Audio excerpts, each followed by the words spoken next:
Bienvenidos a Son Cubano, un programa del Consejo para la Transición Democrática en Cuba, un espacio de información y reflexión sobre el pasado, presente y futuro de la isla.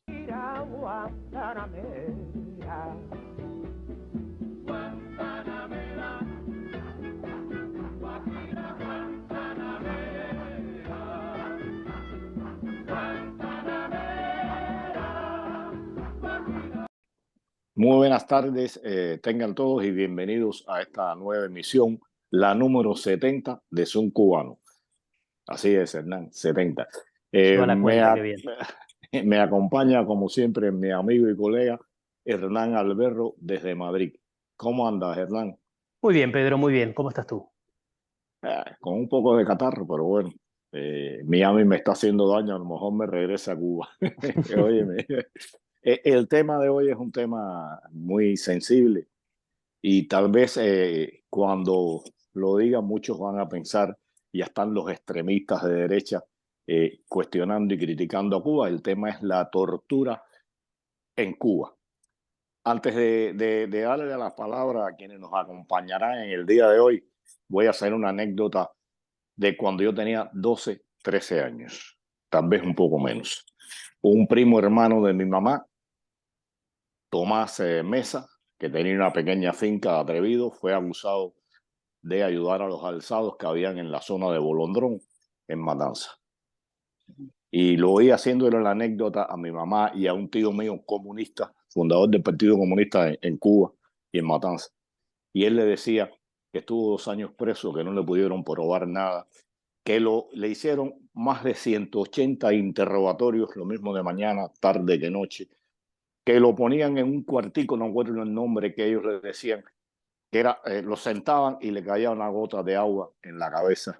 Lo ponían y en otro cuarto y tratando de cambiarle el metabolismo, le daban un desayuno y a la media hora, bueno, él se perdía, le daban otro desayuno y tratando de desequilibrarlo, que lo sacaban y los desnudos a 30, 40, 50 hombres. Él era un hombre rudo, un tipo culto, pero un hombre rudo de campo y todos desnudos ahí y los hacían, después de estar 1 hora parado al sol, sentarse en unas laticas de dulce de 1 galón hirviendo que tenía quemaduras en las nalgas.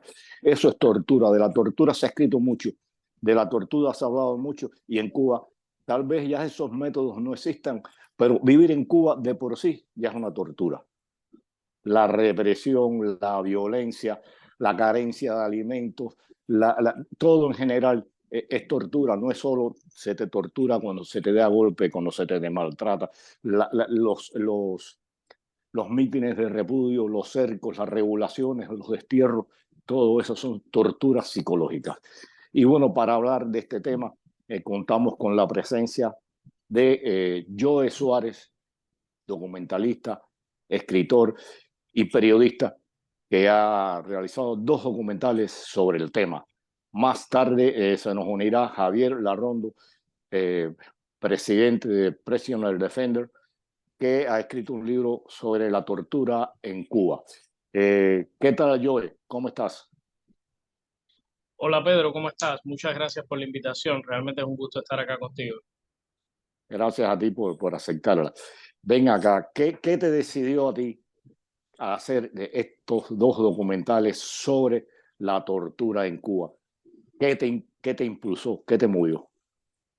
Bueno, documentar la tortura en Cuba a través de realmente estos 2 reportajes, creo que te confundes porque creo que habíamos hablado de que uno de estos reportajes está siendo llevado a un documental y podemos hablar de esto más adelante.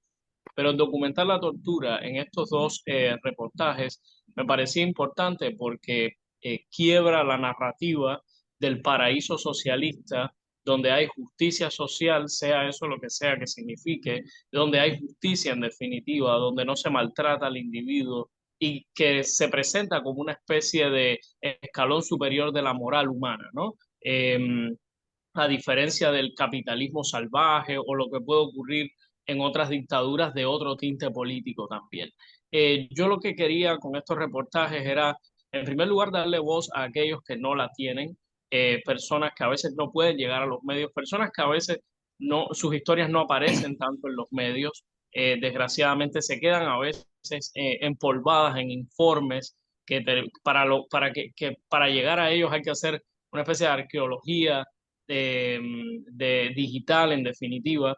Y después de revisar, en el caso de uno de estos dos reportajes, se llama Patrulla Horno, una tortura cubana desapercibida. Después de revisar unos 300 documentos aproximadamente, entre documentales, informes de variadas organizaciones políticas, me doy cuenta, por ejemplo, que hay un tipo de tortura, que es precisamente la patrulla horno, así la acuñé, y que hasta ese momento no se reconocía como un tipo de tortura en específico que consiste en mantener o sea, en una patrulla, en un auto policial herméticamente cerrado bajo el sol por varias horas, a veces combinándolo con otro tipo de tortura como el uso prolongado de esposas, por ejemplo, o la exposición a químicos sintéticos, a activistas, periodistas. O sea, es un tipo de tortura que si te pones a ver, está muy en línea con los manuales del Stasi, que fue la policía política alemana, en definitiva, la que más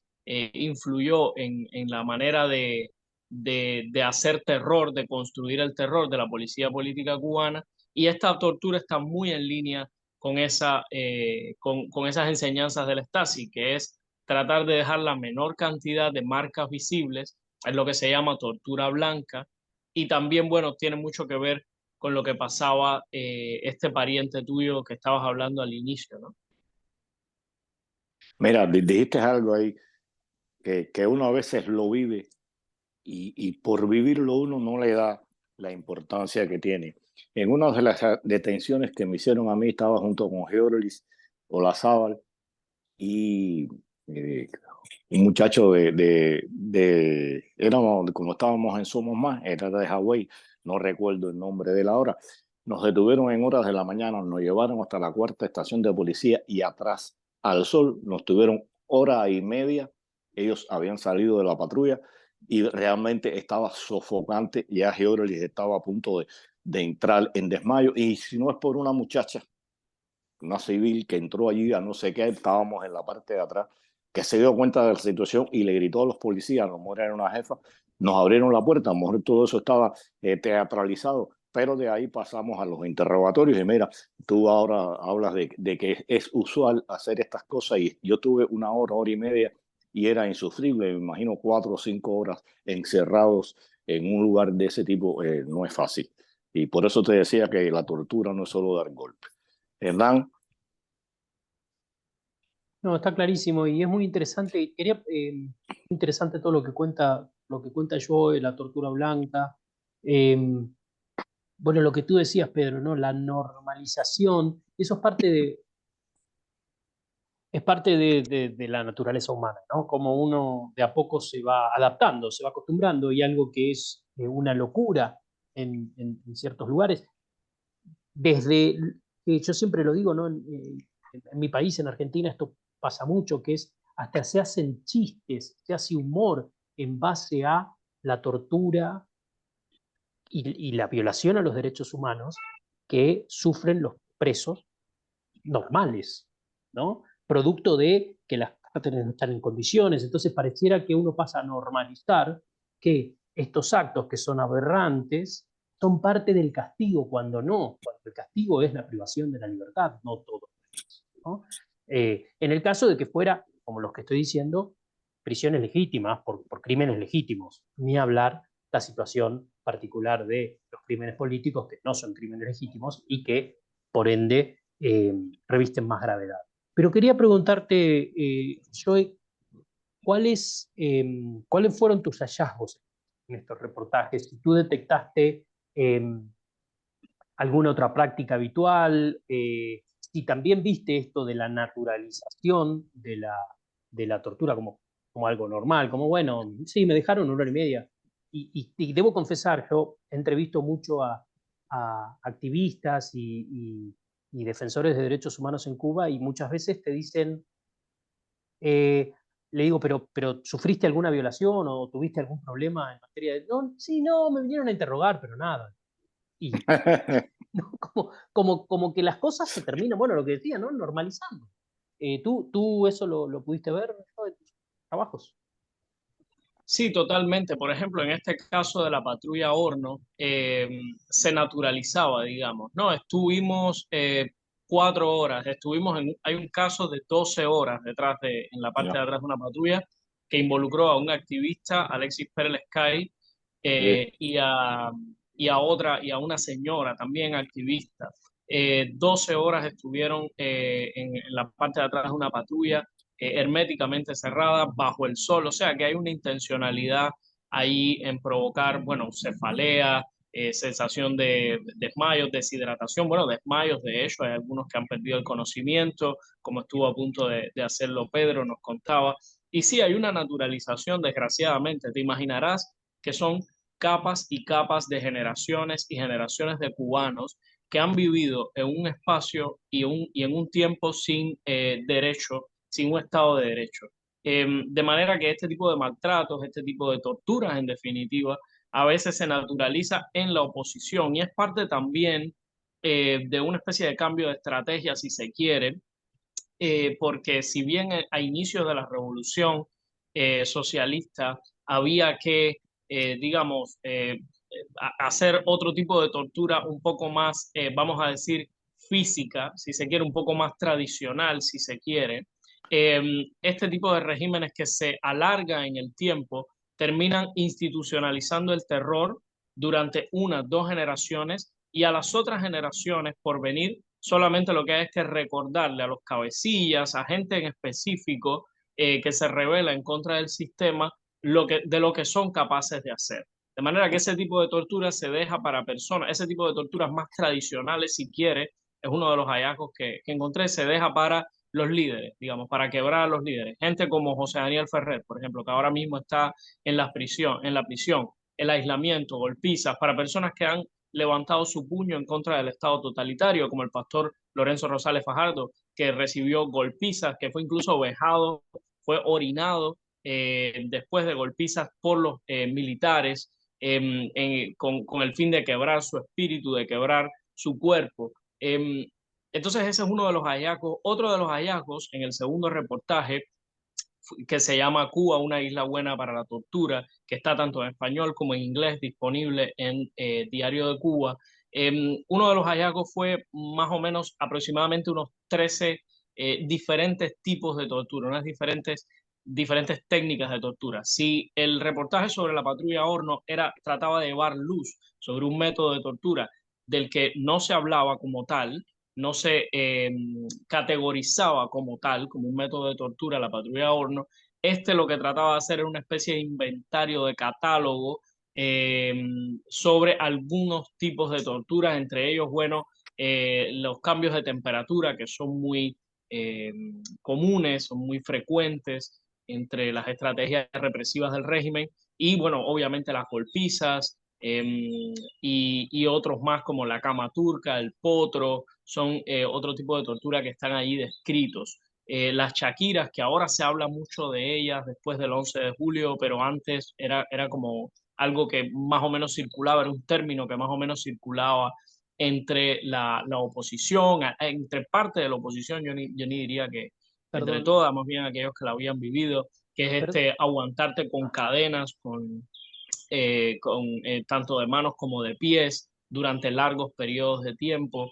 Y bueno, una de las satisfacciones principales de esta serie de reportajes, de estos 2 reportajes, fue en primer lugar que hablabas que la Ronda va a estar y me parece que su trabajo es genial. Por ejemplo, en el primer informe que sacó Prisoner Defenders sobre la tortura, que fue creo que el año pasado, si mal no recuerdo, en 2022, tú me recordarás, o a finales de 2021, allí ya estaba categorizada la patrulla Horno como un tipo de tortura específico. Y bueno, eso es una satisfacción para uno como periodista, en definitiva, porque entiende que hay utilidad en lo que haces. Este tipo de materiales llegaron al Comité contra la Tortura y los Malos Tratos de Naciones Unidas y allí, bueno, pues el régimen se le puso la cara roja, como diríamos en lenguaje coloquial, y demostró delante de la comunidad internacional cómo la dictadura cubana trata de, nuevamente te digo, quebrar el espíritu, quebrar el cuerpo de aquellos que se levantan en su contra. Joe, tú además has hecho recientemente, has publicado recientemente un estudio muy interesante, un reportaje muy interesante sobre los algunos de estos torturadores, algunos de estos perpetradores de violación a los derechos humanos que están ingresando a Estados Unidos y que están logrando asilos dentro de Estados Unidos. Cuéntame un poco cómo es eso. Bueno, a partir de la crisis en la frontera sur hay muchas personas tratando de ingresar a los Estados Unidos de manera ilegal y en esa algunos son legítimos buscadores de asilo, eh, pero también en esa gran masa humana se tratan de camuflar a aquellos que violaron precisamente los derechos humanos y trucidaron las libertades de estas personas que están huyendo, de manera que esto generaría un escenario complejo en los países de acogida, no solo Estados Unidos mayormente, hay unos 300.000 cubanos que han entrado por la frontera sur en aproximadamente un año y tanto, es una gran cantidad de personas para un país como Cuba, representa como un 3% de la población, algo así. Eh, y en estos países de acogida, te imaginarás el escenario de que un torturador y un torturado se encuentren en un mercado haciendo las compras. Es un escenario duro a nivel emocional, a nivel también jurídico, representa un reto para los países de acogida. Y esto está pasando porque el paraíso socialista no es bueno ni siquiera para los diablos que ayudan a construirlo. Y estas personas que han violado las libertades individuales de otros ciudadanos en nombre de la revolución, en nombre de Fidel Castro, en nombre de el panteón todo de esa religión secular que es el marxismo, terminan huyendo de el paraíso en la tierra que trataron de edificar, que no termina siendo sino otra cosa que otro círculo del infierno, otro círculo más del infierno. Y terminan viniendo acá por la escasez, por la inflación insoportable que hay en la isla. Y ahí entra un componente que a mí siempre me gusta poner sobre la mesa, que es el componente moral. O sea, hay una inmoralidad en que a estas personas se les permita ser acogidos acá con el título de y los beneficios también de refugiado político, cuando hay tantas personas en Cuba, por ejemplo, que están siendo precisamente pisoteadas, apaleadas, torturadas en algunos casos por defender la libertad. Recordemos, esto es un paréntesis que también siempre me gusta hacer, que el programa de refugio político de la Embajada de los Estados Unidos en La Habana continúa cerrado. Sí. Mientras que a tantas personas que han violado los derechos humanos se les está permitiendo entrar por la frontera sur. Es algo que donde quiera que puedo lo digo y bueno, espero que en algún momento sea algo a tener en consideración y no solo yo, sé que hay muchas otras personas haciendo esta petición, que se vuelva a abrir el programa de refugiados políticos en Cuba, que especialmente tendría una gran demanda hoy por la gran represión después del 11 de julio especialmente. Ha habido tantas manifestaciones, primero vimos a Nuevitas levantarse, vimos luego a Caimanera, vimos en La Habana grandes manifestaciones también en el verano pasado, y continúan pasando y continuarán ocurriendo. Y hay una represión desbocada del régimen y me parece inmoral, vuelvo, que algunos de los torturadores que estén allá en Cuba cometiendo atrocidades terminen acá en el imperialismo, en el imperio yanqui, tratando de retirarse bajo el sol de la Florida. Mira, Joe, hay una tortura solapada también que se realiza no solo y sobre aquellos que están detenidos, que han sido secuestrados, sino sobre los familiares, y lo vemos en el caso de la esposa de José Daniel Ferrer, de Arne Zamora, la madre de Cicia Bascal, la situación de Yuneisi Santana con su esposo, porque es una tortura que usted tenga derecho a hablar con su esposo, a visitarlo y le suspendan esa visita, le suspendan esa esa llamada telefónica. También se está dando el caso y es una tortura psicológica para no solo con el preso, sino también con los familiares que ya han cumplido el tercio de la condena que los pone en libertad condicional y el Estado no cumple, la dictadura no cumple y los mantiene detenidos. ¿Alguna valoración sobre esta situación, Joe?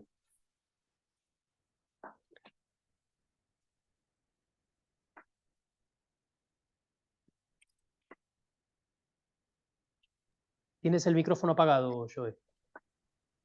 Creo que Cuba es el país con presos políticos en el hemisferio. Esa es otra medalla que se cuelga el régimen, ser otro récord Guinness que se cuelga el régimen, ser uno de los mayores productores de presos políticos en el planeta. Yo creo que hoy, al menos en el hemisferio occidental, lo es. Eh, y están obviamente abusando también a nivel psicológico, que esa es otra tortura que se aplica mucho en Cuba, a nivel psicológico, la tortura psicológica, con aquellos que en definitiva son los familiares, sí, pero son también los que sostienen económicamente con la conocida Javita del mes, que lleva alimentos, todo, bueno, todo lo que falta en la prisión cubana, que es todo básicamente, pero que también es un apoyo moral, por ejemplo, como el caso de Luis Rodríguez Pérez, este valiente padre y esposo cristiano de una de las hermanas Garrido, esposo de una de las hermanas Garrido, y que ha sostenido a la familia y que además es eh, expone todos los días el dolor del presidio, los rigores del presidio en sus redes sociales y que lo está haciendo de muy buena manera, y que su reclamo incluso ha llegado a líderes políticos, por ejemplo, de Ecuador, como una parlamentaria ecuatoriana que ahora está apadrinando el caso de las hermanas Garrido y de otras presas políticas y que está dándole visibilidad en el plano internacional. Entonces, la idea es quebrar esa fuente de apoyo, esa red de solidaridad, esa red, porque en definitiva la familia, la primera patria es la familia, el régimen lo sabe y por eso siempre ha ido en contra de la familia, porque el totalitarismo necesita dejar despojado de su humanidad al individuo, dejar despojada de la red de apoyo al individuo para controlarlo, para quebrarlo, para doblegarlo aún más fácilmente. Joey, ahorita hablaste, dijiste que más adelante ibas a hablar del documental. ¿Cuál es el tema? ¿Cómo es esa cosa con este documental? Bueno, yo salí al exilio hace 8 meses aproximadamente, y desde antes de salir había intenciones por parte del documentalista cubanoamericano Luis Leonel León de producir un documental sobre el reportaje Patrulla Horno. Él lo leyó y le pareció algo que podría ser interesante para la audiencia cubanoamericana y estadounidense en sentido general. Y desde ese tiempo estamos conversando. Claramente la represión en Cuba hacía que yo ralentizara mi trabajo muchas veces. ¿Sabes? Citaciones. Estuvimos viviendo mi familia en los 2 últimos años una agresión. Yo estuve sacando cálculos. Una agresión que podría ser una detención, un secuestro, una citación a mi madre o a mi esposa, una al menos cada 3 semanas o cada 2 semanas. De manera que eso hacía más difícil el trabajo de mesa para planear y pensar el documental. Ahora hemos hecho avances acá ya en el exilio y bueno, la verdad es que estamos felices, estamos ansiosos porque camine aún más el asunto del documental y es algo bueno de lo que te mantendré al tanto, pero sí, hay una intención de llevar el documental, este reportaje Patrulla Horno, y ampliar aún más los testimoniantes, por ejemplo, que trabajé en el reportaje, y también los expertos que van a estar conversando sobre este tema en específico.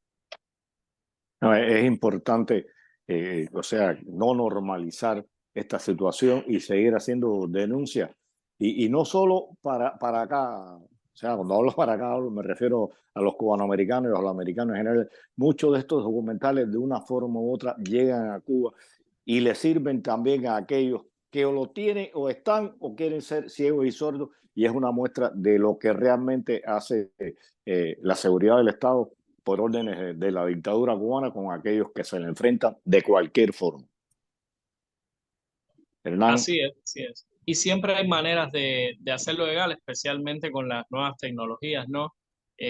Una memoria flash, bueno, a veces es difícil descargar archivos pesados desde Cuba, ¿no? Por el pésimo internet que provee el monopolio estatal ETEXA, pero siempre hay maneras de hacer llegar las cosas y, por ejemplo, yo recuerdo que Cuba Crucis, que fue el último documental que produje sobre cómo la falta de libertades en sentido general afecta el vivir a plenitud la fe.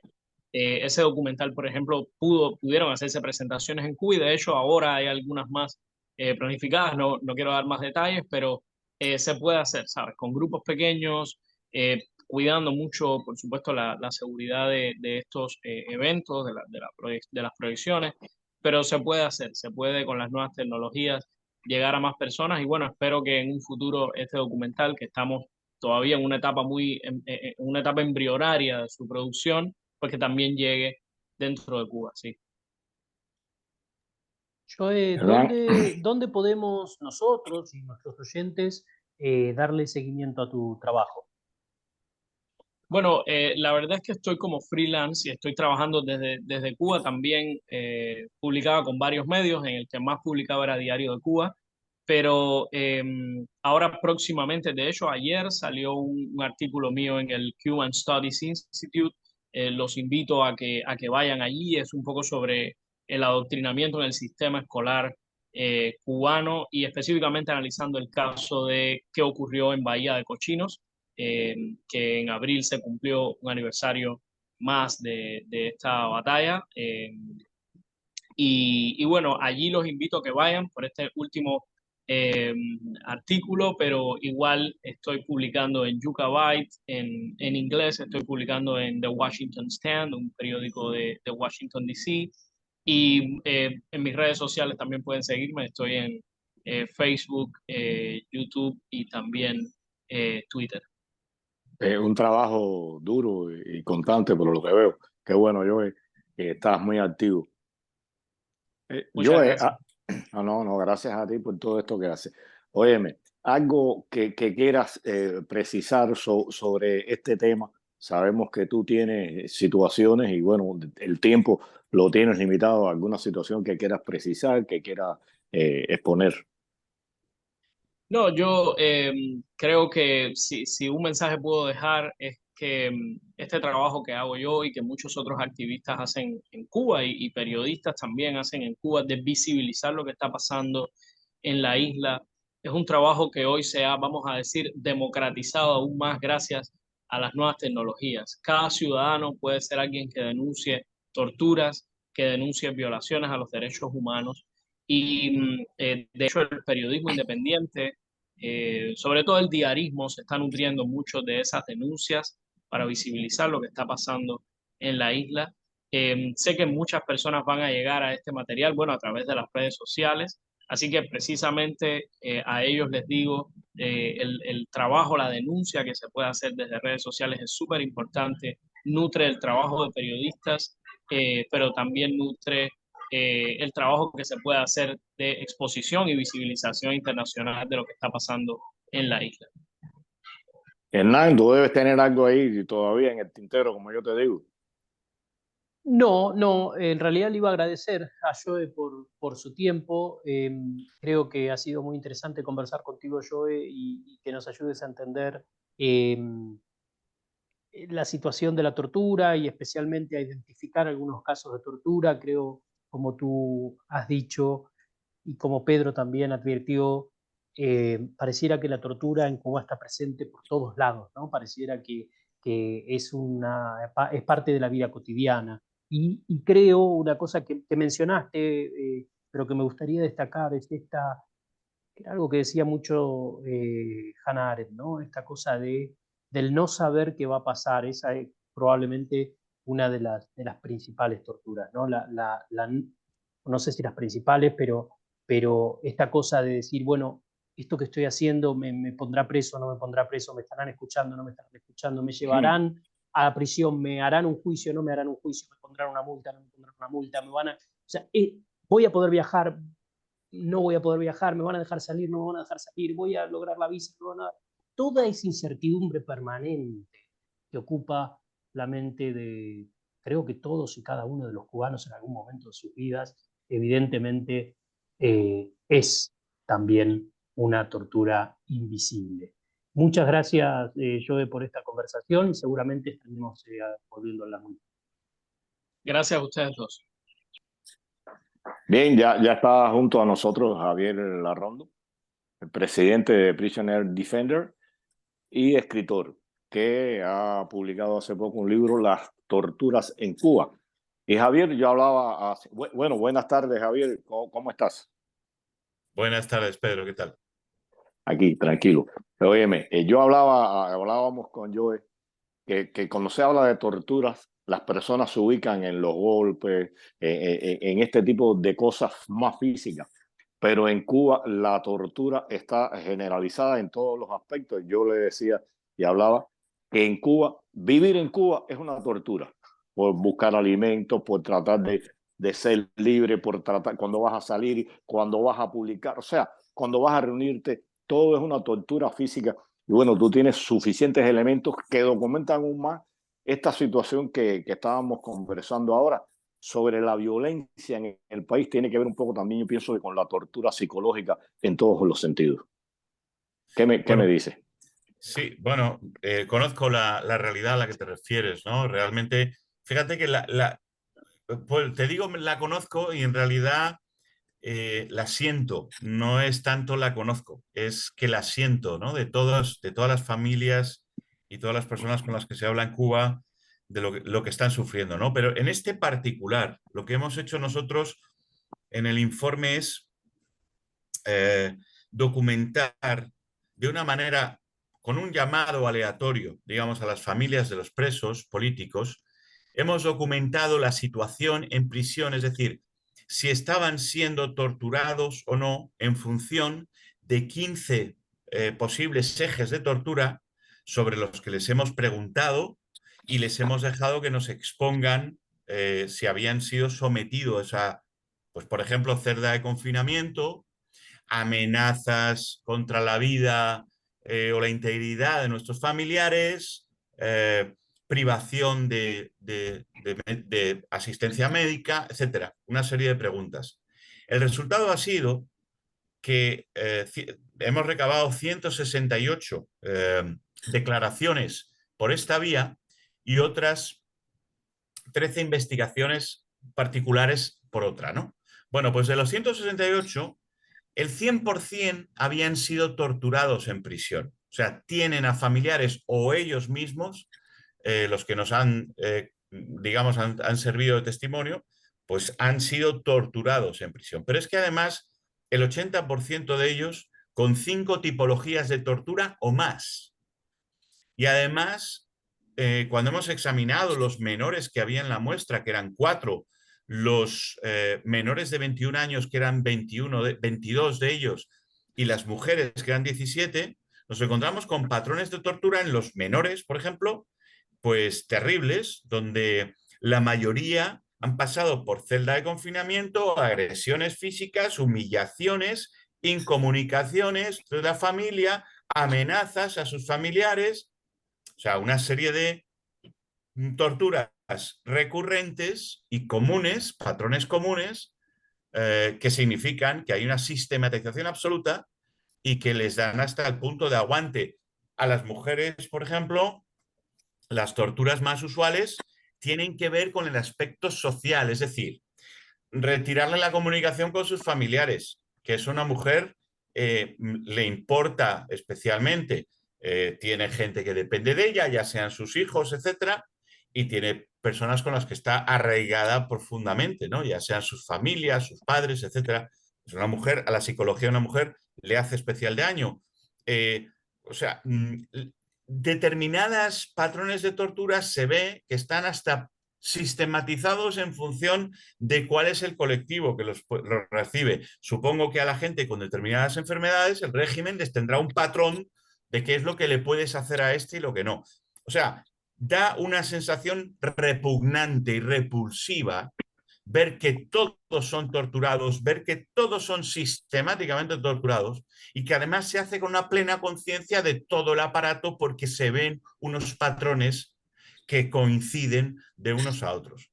Entonces, este es la gran barbarie que hemos podido constatar de lo que pasa en Cuba, que ya conocíamos, porque sabemos que de presos torturados la intemerata, pero digamos, poder extrapolar estadísticamente y decir, no, el 100% son torturados, el 80% les hacen les aplican múltiples tipos de tortura, y todas ellas con una finalidad muchas veces de que la persona se degrade pero no llegue a la muerte, porque eso sí que lo quieren controlar, es decir, tienen una medición incluso sobre cómo aplicar la tortura para que no les perjudique a ellos, que ya es el colmo. Es que es muy fuerte la situación, ¿no? Muy kafkiana, muy perversa. Es ver la perversión máxima del ser humano, de un psicópata total que era el señorito Castro, claro.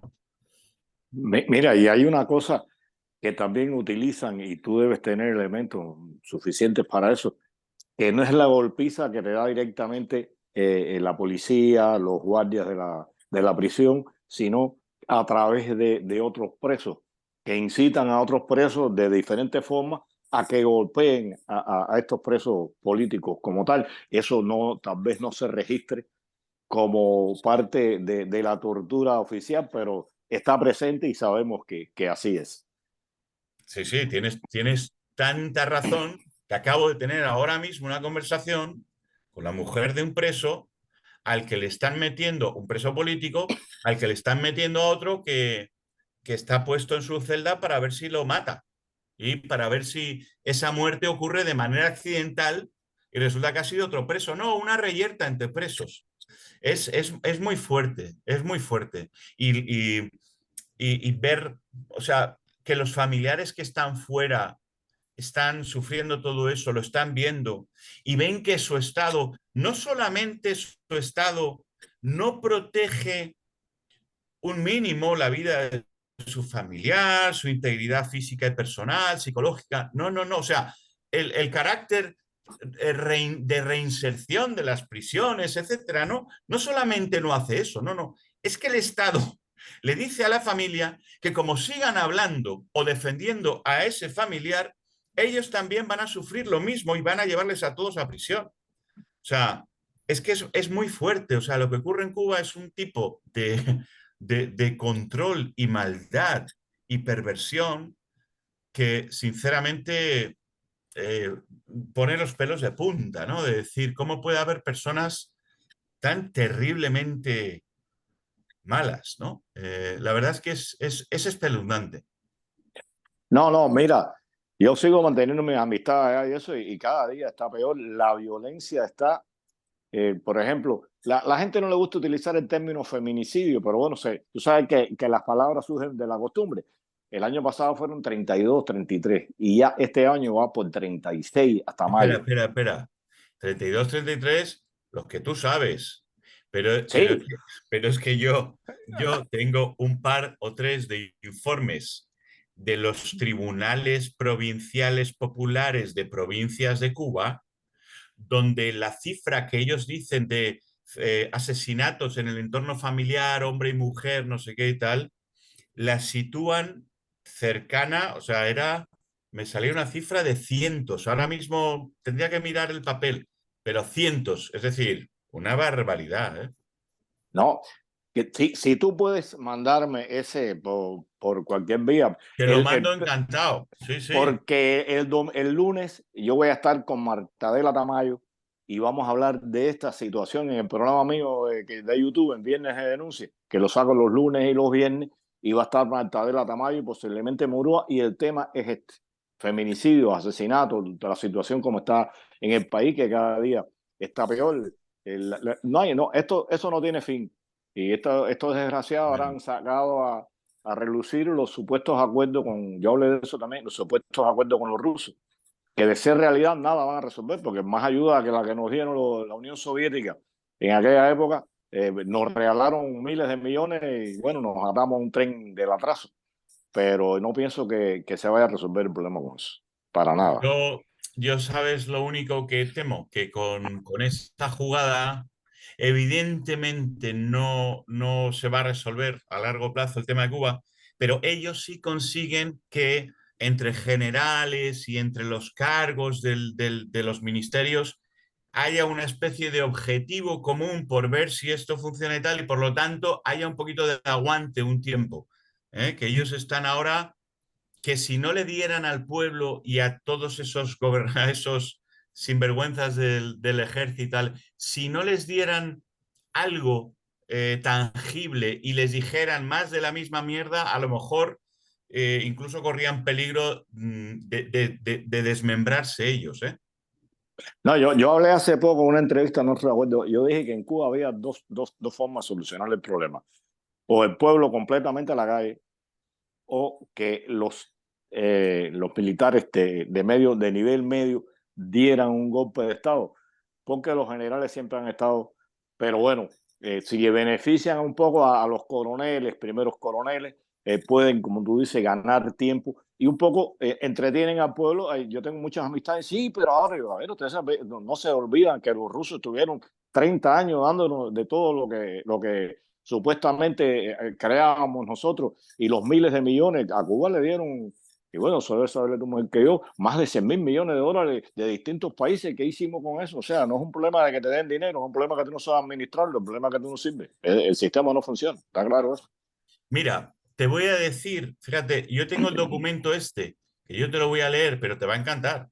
Es el informe oficial semestral del Tribunal Provincial de Villa Clara del año 2019. Y dice lo siguiente, ¿vale?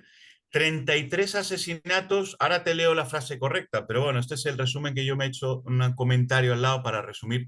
33 asesinatos solo en Villa Clara en 6 meses, cuya erradicación en general, sabemos por la página 1 del informe, supone el 6% del nivel nacional de erradicación de casos. También nos dice que de los 33 asesinatos, la mayoría se encuadra, por este orden, en manifestaciones de violencia intrafamiliar, problemas de carácter pasional y ajustes de cuentas por riñas anteriores. Si aplicamos un 33% a la violencia intrafamiliar y pasional juntas, lo cual parece obvio, es conservador, dado el comentario del informe sobre lo importante de estos asesinatos sobre el total, estaríamos hablando de en torno a 180 mujeres muertas a manos de sus maridos al año en Cuba. En España, con 50 millones de habitantes, tenemos una víctima semanal, ¿eh? En Cuba, con 11 millones de habitantes, tendrían en torno a 180 víctimas por esta lacra. O sea que... Casi 4 semanal. Y si tú sí, lo sí, llevas no. proporcionalmente, es como si en España hubieran miles al año de asesinatos. No, no. Y están ahora surgiendo bandas también. O sea, la situación va en crisis y ya el Estado no tiene cómo No, pues controlar esto. Mira, voy a poner un ejemplo que viene y no viene el caso. En el 94, cuando las elecciones, o sea, las supuestas elecciones que estaban promoviendo a los candidatos, Robertico Robaina lo presentaron en el cerro, cerca del estadio, en una circunscripción. Robertico iba siempre, como iba con su trajecito, a reunirse con gente del pueblo. Y salió un muchacho y le dijo: usted a mí no me representa, mira, esta es mi ropa de salir, que es la que tengo ahora, mira como usted. Y le dijo unas cuantas verdades a Robertico. Robertico no contestó, y a la media hora estaban sentados en un parque, llegaron 2 hombres, tropezaron con él y le dieron una golpiza. O sea, eso es hasta dónde llegan esta gente, hasta dónde son capaces de actuar. Nada me es ajeno de lo que puede hacer la dictadura cubana, y sobre todo enmascarándose también. Sí, Hernán. sí.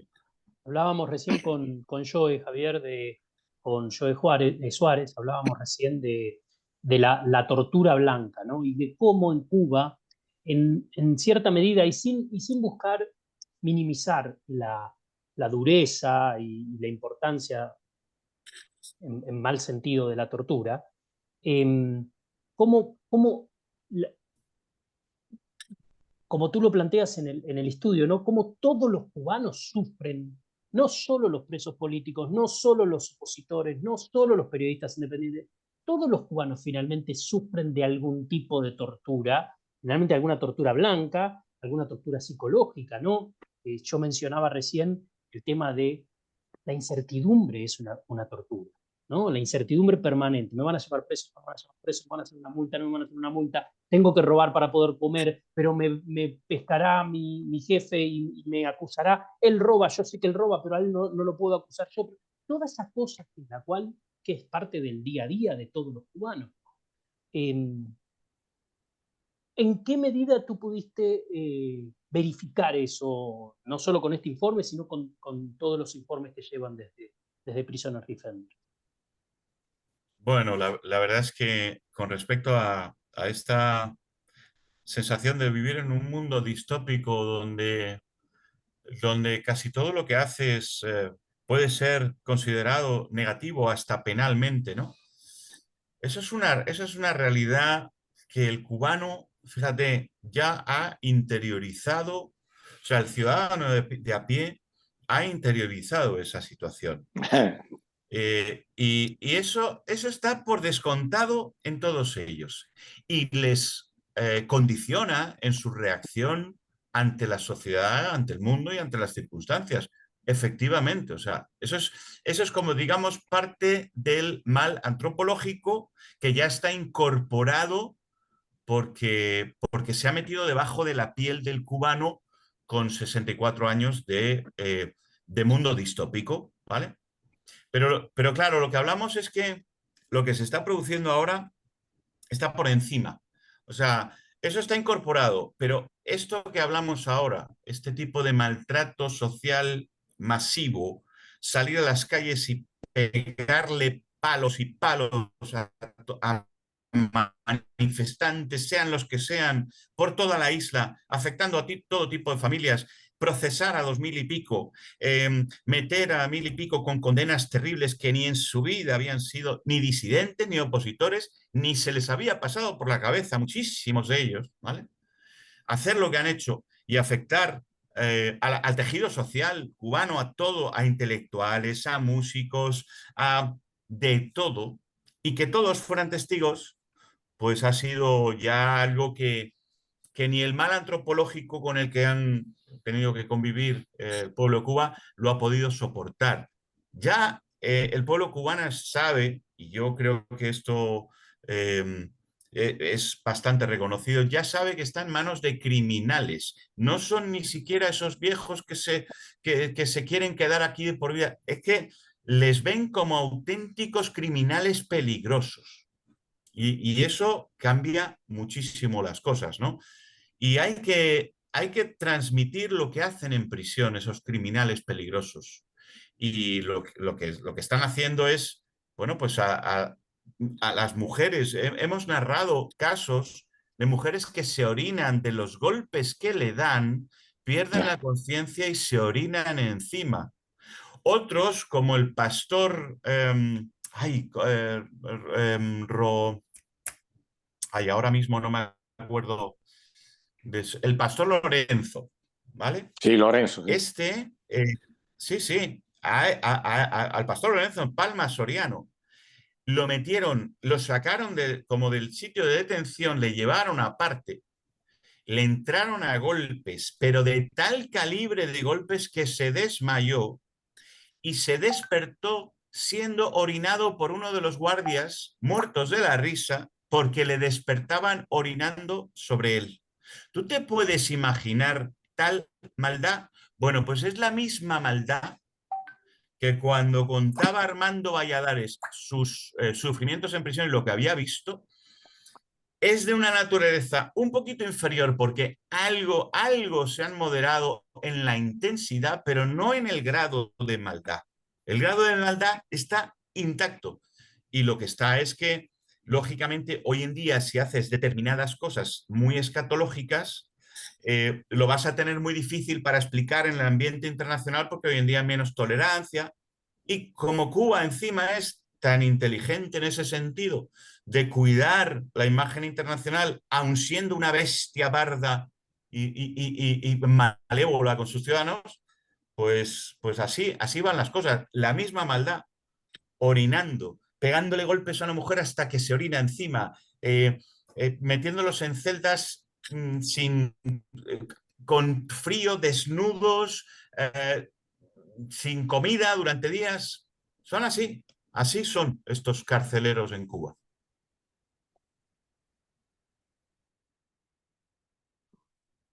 Bueno, esto ha sido todo por hoy, un programa duro, un programa donde tuvimos que hablar de la tortura, tuvimos que, bueno, escuchar testimonios como el de Joe en primera persona, hablando de cómo él llegó a reconocer esta metodología, esta práctica nefasta por parte de la policía, pero también escuchar a Javier Larrondo, autor del informe La tortura en Cuba, eh, contar los diferentes tipos de prácticas que tienen los carceleros, la policía y demás con sus propios coterráneos. ¿Qué decir? ¿Qué más se puede agregar sobre esto que no sea parte de la locura que, eh, que se vive en Cuba y que buena parte del mundo prefiere ignorar? Con esto les dejo hecha la invitación para para el próximo martes, como siempre, en Zoom Cubano, para que sigamos entendiendo, explicando, tratando de desarrollar un poco más el presente, el pasado y el futuro de Cuba. Muchas gracias.